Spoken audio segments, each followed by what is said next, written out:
Hey there friends, welcome back to another Legally Armed America video. I'm of course Paul Glasgow here, the one and only truth pimp, dealing you a vulgar display of logic and reason on a daily basis. What a crazy week this has been, right? I feel like I've lived 3 lifetimes in the last 5 days. This has been an absolutely insane week. It's like the news cycle, it hasn't all been one topic either, but it's like the news cycle has cycled 15 times. And I don't know what's the biggest story of the week. Take your pick. I guess it matters by what hour you're looking at the stories, but take your pick. Real quick, I want to show you guys one of my new partners on the show, Dura. Dura makes some awesome firearms. You guys probably have seen me shoot a version of something that they've created years ago in the form of a shotgun. More on that in another video. But these guys make awesome stuff and stuff that you can actually afford, right? This is just a quick peek at my new carry firearm, and I'll do a full-blown video on this thing later on. But I wanted you guys to take a look at it and see the quality of craftsmanship and at least set you up for whenever I'm going to have that video, because these firearms operate perfectly. They're durable. In fact, I'm likely to run one through my gun bully segment, revive that thing and put it back out there again and beat one of these things up. That was always fun. But the biggest compliment that I can give these guys is they can put a product to market without making you broke. And that's so important right now. People are so guarded on their money right now still, even though the economy is rebounding. So anyway, I just wanted to point out my friends over at Dura. Dura USA, it's an American plant over in Florida where they manufacture these firearms, and trust me when I tell you that you're not sacrificing quality for the price. Again, look for my video. Probably this weekend I may go out and film the actual video of me shooting the pistol and a couple of others. But great products. Dura, you got to check them out, man. Trump's baldy letter to Epstein was in 50th birthday album. Now, how do we know any of this crap is true? Well, so far it sounds like this one is a made-up lie by the Wall Street Journal. The story in today's paper says it was Jeffrey Epstein's 50th birthday, and Ghislaine Maxwell was preparing a special gift to mark the occasion. She turned to Epstein's family and friends. One of them was Donald Trump. Now, they're really trying to pair Donald Trump with Jeffrey Epstein. You'll notice these left-leaning publications are notorious for doing that. They tried to create an association that's really not there. Did they know each other? Of course they did. They ran in similar circles. I don't mean in the PEDO circles. I'm talking about in real estate, finance, and things like that. So they knew a lot of the same people, obviously, and they ran, obviously, in New York City. So you're going to bump into each other. Now, of course, they knew each other personally, too. I don't think any of us are ever going to know how close they knew each other. But it's important that we understand that if you see me in a picture with somebody else, doesn't mean that we're homies. And it surely doesn't mean that I'm sending them 50th birthday cards where I'm drawing pictures of naked ladies with a Sharpie. The alleged letter bearing Trump's name, and I say alleged because nobody has seen it, including the White House or Trump. But the alleged letter bearing Trump's name, which was reviewed by the Wall Street Journal, is baldy. Like others in the album, it contains several lines of typewritten text framed by the outline of a naked woman, which appears to be hand-drawn with a heavy marker, like a Sharpie. A pair of small arcs denotes the woman's breasts, and the future president's signature is squiggly, quote, Donald, below her waist, mimicking pubic hair. The letter concludes, "Happy birthday, and may every day be another wonderful secret." That sounds just like something Trump would write, right? May every day be another wonderful secret. Come on, man. If you're going to make something up, make it believable. Have him say something like bigly or huge or whatever. But may every day be another wonderful secret. That's not even convincing. A drunk Donald Trump, and he doesn't drink, but a drunk Donald Trump doesn't speak like that. Make it believable. Trump denied writing the letter, of course, or drawing the picture. He said, quote, "This is not me. This is a fake thing. It's a fake Wall Street Journal story. I never wrote a picture in my life." I guess he means drew a picture. "I don't draw pictures of women. It's not my language. It's not my words." And I believe him on this. I can't see Donald Trump sketching out a picture like you used to do in 5th grade of a naked woman with a Sharpie, and then writing his name where her pubic hair is supposed to be. That's not like the man. You can think whatever you want about him, but that's not his style. And again, The wording is not his style either. he told the Journal he was preparing to file a lawsuit if it published the article.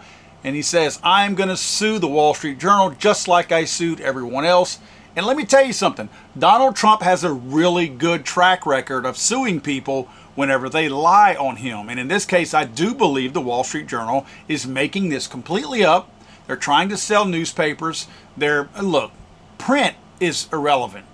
I mean, the only thing probably worse than the dying networks out there on television is print media.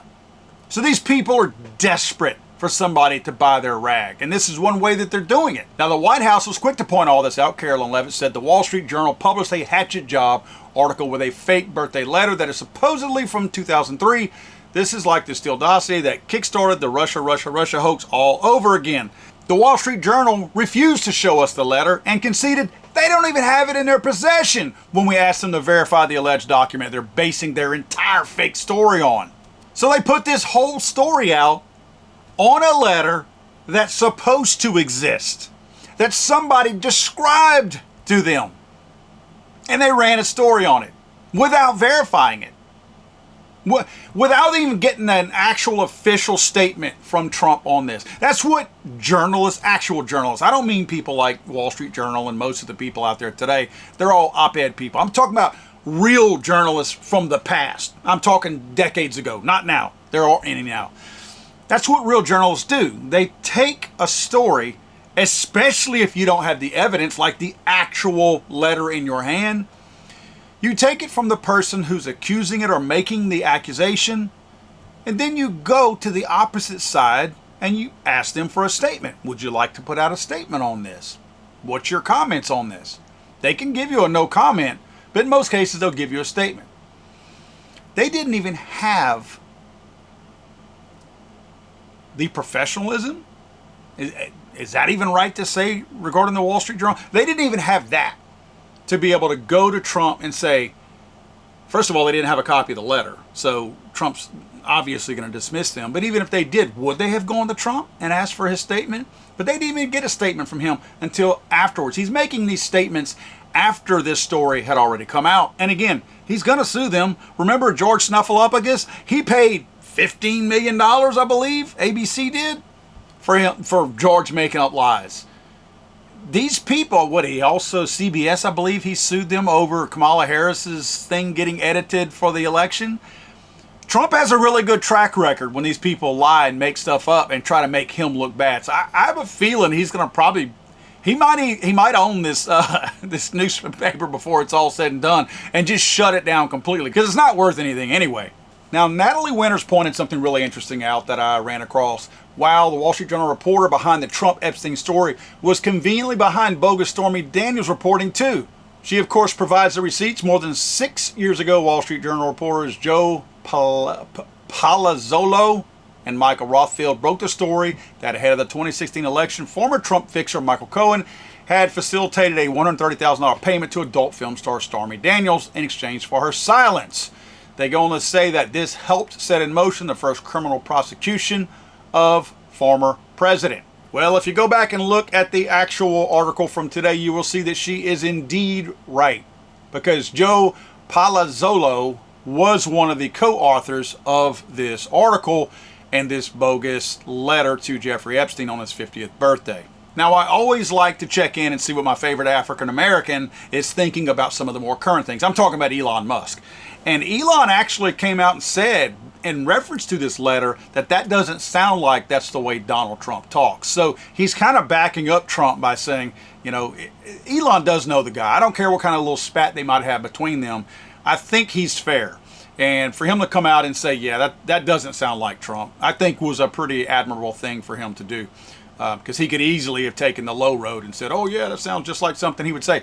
Speaking of Elon, and speaking of African Americans, this was pretty interesting. I don't know that this is a tone that I can maybe request from Grock, but I'm going to try it because this cracked me up.